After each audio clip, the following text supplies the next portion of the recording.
Il nous faut constater, pourtant, que demeure la beauté des choses.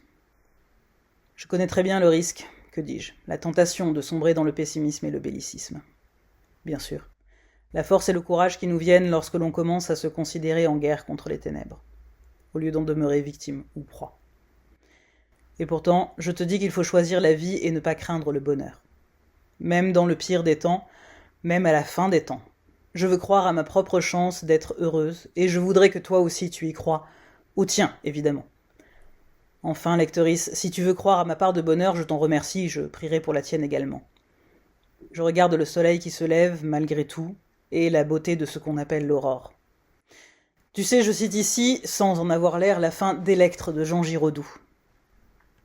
Comment cela s'appelle-t-il, quand le jour se lève comme aujourd'hui, et que tout est gâché, que tout est saccagé, et que l'air pourtant se respire, et qu'on a tout perdu, et que la ville brûle, que les innocents s'entretuent, mais que les coupables agonisent dans un coin du jour qui se lève.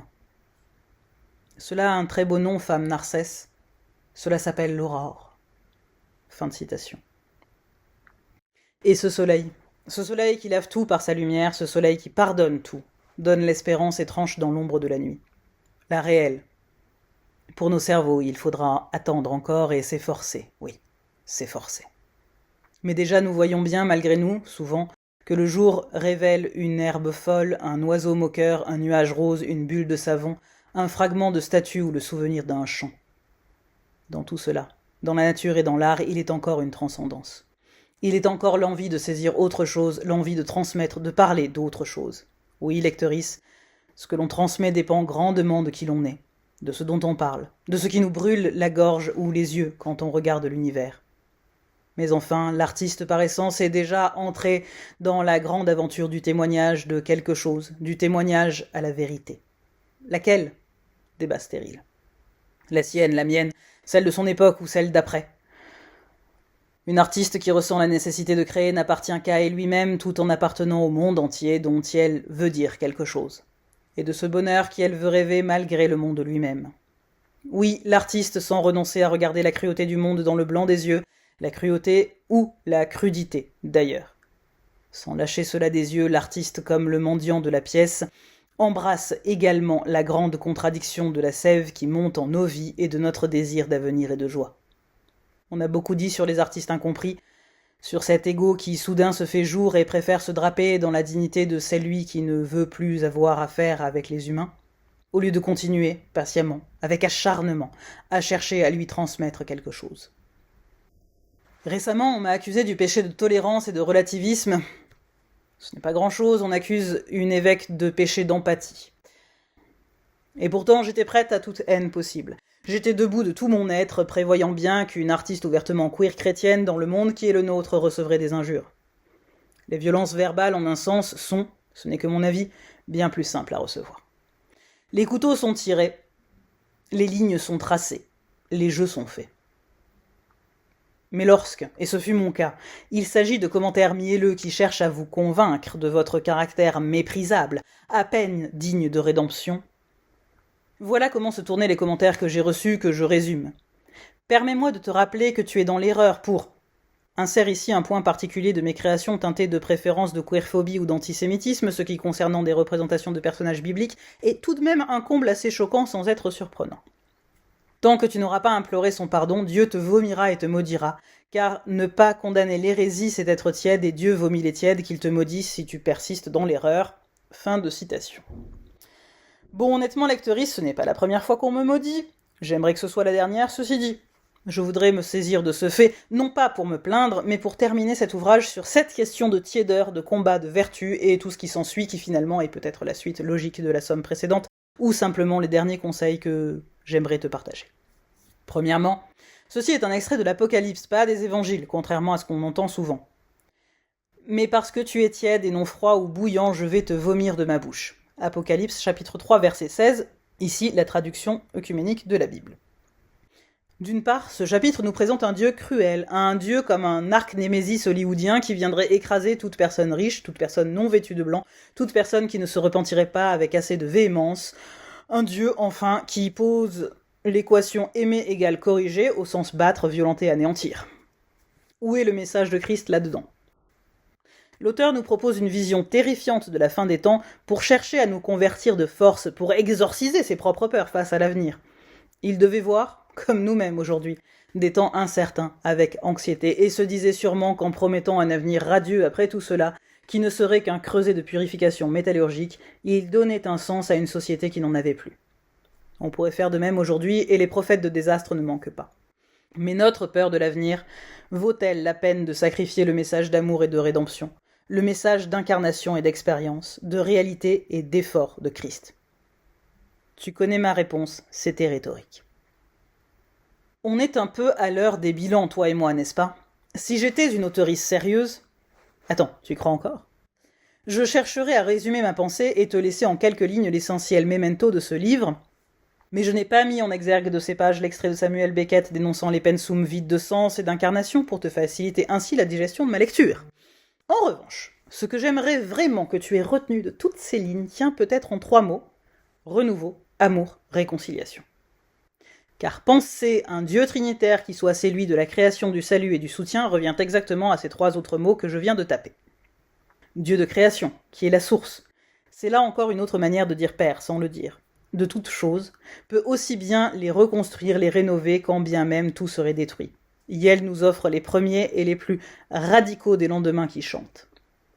Dieu de salut, qui est le Verbe fait chair, pour ne pas dire fils, n'a prêché que l'amour qu'Yel nous a laissé en héritage.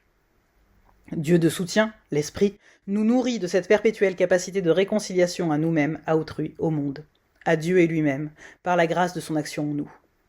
Car oui, tu as bien lu, lectrice, peut-être peu familier avec les diverses possibilités de nommer la Trinité. J'en retiens particulièrement 3 qui ont une assez longue tradition, je veux dire par là qu'on les retrouve dans des écrits médiévaux ou encore antérieurs, mais dont l'usage s'est souvent perdu. La plus courante d'abord, Père, Fils, Saint-Esprit. Elle me lie à ce qu'on m'a enseigné avec piété par les murmures, les sourires, les larmes et les embrassades. La plus poétique, source, verbe, esprit. Puisque, si tu ne l'avais pas encore compris, j'aime les formules qui suggèrent plus qu'elles n'expliquent, et ici réside toute la force des symboles. L'eau du baptême est celle qui abreuve dans nos déserts, la source est une oasis. Le Verbe qui s'incarne, qui ouvre aussi à toute la mystique juive liée à l'écriture, à la dévotion magique envers les lettres et leurs mystères. Le Verbe proclame que tout est à la fois manifesté et caché, tout est un et l'un est en tout. Le Verbe nous offre aussi la possibilité de s'emparer du Verbe, nous ouvre la parole comme on ouvre la porte, nous pousse comme un vent vers l'expression, à nous saisir à notre tour de l'aventure de la création. L'Esprit, enfin, celui descendu en feu à la Pentecôte parmi nous tous, pour nous éclairer, nous donner la foi, la charité et l'espérance. Nous avons donc ainsi 3 principes fondateurs pour sublimer la terre, l'eau, l'air et le feu. Et la terre? La terre, c'est celle que nous habitons, mais c'est aussi nous-mêmes, puisque Adam est fait de glaise, puisque nous sommes poussière. Et Christ s'incarnant devient alchimiste, réunissant les éléments. Cet appel demeure, à nous de nous en saisir. Et peut-être que la quintessence que des siècles de recherche n'ont pas su trouver est simplement l'amour que Jésus nous a laissé en partage. En tout cas, je veux croire, sans être très fleur bleue, qu'il y a quelque chose de vrai là derrière et qu'une vie pleine, fervente et ardente nous porte à la pleine réalisation de nous-mêmes, du royaume en nous, en acceptant que nous soyons des réceptacles de la totalité de la création. La chimie ne dit pas vraiment autre chose. Nous sommes composés des mêmes atomes que l'univers entier, nous ne faisons qu'un avec le vivant. Nous n'avons qu'à avoir le courage de tendre à faire un avec le vivant, V majuscule. La 3e, enfin, la plus pédagogique, création, salut, soutien. Dieu qui nous a créés, nous a sauvés, nous nourrit. Elle a le mérite d'être très claire et non genrée. Elle a également la vertu de remettre les points sur les i pour nous éviter la mégalomanie vers laquelle pourrait nous entraîner la précédente formulation. Rappelle-toi que tu as été créé au même titre que tout le reste, que tu dois ton âme et ton éternité à Dieu et lui-même, qui est venu parmi nous et qui continue à œuvrer en toi et pour toi chaque jour depuis la nuit des temps. Que tu cherches toujours un peu à tâtons et qui, et lui, te tient par la main. La grande aventure à laquelle j'ai voulu t'introduire, te préparer, t'initier ou je ne sais quoi, je n'en suis pas très sûre moi-même à vrai dire, est celle de la vie honnête, précédemment dénommée métier d'homme, oui, toujours avec une majuscule, qui consiste seulement à embrasser nos errances et nos approximations, à cultiver l'humilité lumineuse de s'en remettre à l'invisible et bien plus grand que nous tous, à ne fléchir le genou que devant et lui, à ne jamais se laisser asservir par qui veut nous barrer l'accès à la transcendance ou nous dépossède de notre âme et de nos sens. En un sens, j'ai voulu t'offrir à ma maigre mesure la liberté que t'offre Christ, pour que tu cherches le chemin en toi qui mène à nouveau vers sa présence, vers la foi et l'amour sans limite, vers un feu intérieur qui te réchauffera dans l'hiver de nos démences collectives et t'autorisera à restaurer ta fierté, ta dignité, ton droit légitime à l'amour. Car il ne suffit pas de prêcher l'amour pour autrui et de le mettre en pratique, nous savons bien, tous les deux, qu'au fond de nous, il y a une légère réticence à croire au bonheur et en l'amour que l'on pourrait nous porter. L'inverse serait trop simple. En commençant par nous assurer de l'amour infini de Dieu pour nous, nous nous ouvrons peu à peu à la possibilité d'autres amours envers nous, d'autres tendresses, d'autres bienveillances. Je veux croire que par une révolution de nos cœurs et de nos esprits ainsi transformés, nous pourrons reconnaître, attirer et rechercher ces qualités relationnelles qui ne nous feront plus chercher à nous fondre, à disparaître, à nous assimiler, mais bien qui nous libéreront et nous tiendront en chaîne immense d'humanité, d'équité et d'indépendance. Nous trouverons un amour sans limite qui nous feront embrasser notre destination d'oiseaux, nous aussi, symboles vivants de l'esprit parmi nous-mêmes. Alors désormais, lectrice, ferme ce livre et comme nous le suggère Tristan Tzara, va et vis, sans autre abri que le vent et seul. Le feu défendu. Seul avec d'autres, seul avec Dieu, bien entendu, mais seul face à tes choix et tes espérances, pour te donner à nouveau une formule trinitaire, seul par et lui, avec et lui, et en et lui.